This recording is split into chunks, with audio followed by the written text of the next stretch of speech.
ನಮಗೆ ಸಲತಕ್ಕದಲ್ಲಯ್ಯ. ನಾನು ಈ ಉಚಿತಾಸನದಲ್ಲಿಯೇ ಕುಳಿತುಕೊಳ್ಳುವೆ. ಪೂಜಾರಿ,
ಸ್ವಾಮಿ ರಾಜೇಂದ್ರ, ನಾವು ತ್ರಿಲೋಕ ಸಂಚಾರಿಗಳು.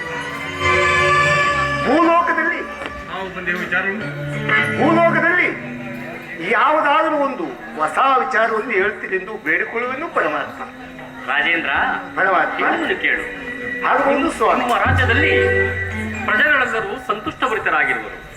ಅದು ಅಲ್ಲದೆ ಆ ನವಗ್ರಹಗಳ ಪ್ರಭಾವದಿಂದ ಆ ನವಗ್ರಹಗಳು ಫಲಾಫಲಗಳನ್ನೇ ನಿಮ್ಮ ಪ್ರಜೆಗಳಿಗೆ ನೀಡುತ್ತಿರುವುದಾದ್ದರಿಂದ ಮಳೆ ಬೆಳೆಗಳಾಗಿ ಸಂತುಷ್ಟಭರಿತರಾಗಿರುವರು. ಹಾಗಾಗಿ ನೀವುಗಳು ನವಗ್ರಹಗಳಾದರೂ ಫಲಾಫಲಗಳನ್ನೇ ನೀಡುತ್ತಿರುವರು. ಆದರೆ ನಾರಾಯಣ ನಾರಾಯಣ ಪೂಜರೆ, ಆದರೆ ಆದರೆ ಆದರೆ ಎಂದು ಮೂರು ಸಾರಿ ನೋಡಿದ ಸುಮ್ಮನೆ ಆದ್ರಲ್ಲ, ಇದರ ಮುಂದೆ ನಾರಾಯಣ ನಾರಾಯಣ ನಾರಾಯಣ. ಆ ನವಗ್ರಹಗಳಲ್ಲಿ ಒಂದು ಚಮತ್ಕಾರವಿರುವುದು ರಾಜೇಂದ್ರ. ಎಂತ ಚಮತ್ಕಾರವು ಹೇಳ್ಬೋದು? ಆ ಚಮತ್ಕಾರವನ್ನು ನೀನು ತಿಳಿಯಬೇಕಾದರೆ ನಿಮ್ಮ ಅರಮನೆಯ ಪಂಡಿತರನ್ನು ಕರೆಸಿ ಕೇಳಿದರೆ ಅವರು ಸಂಕ್ಷಿಪ್ತವಾಗಿ ಹೇಳುವರು ರಾಜೇಂದ್ರ.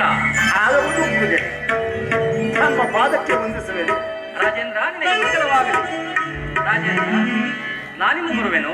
ನಾರಾಯಣ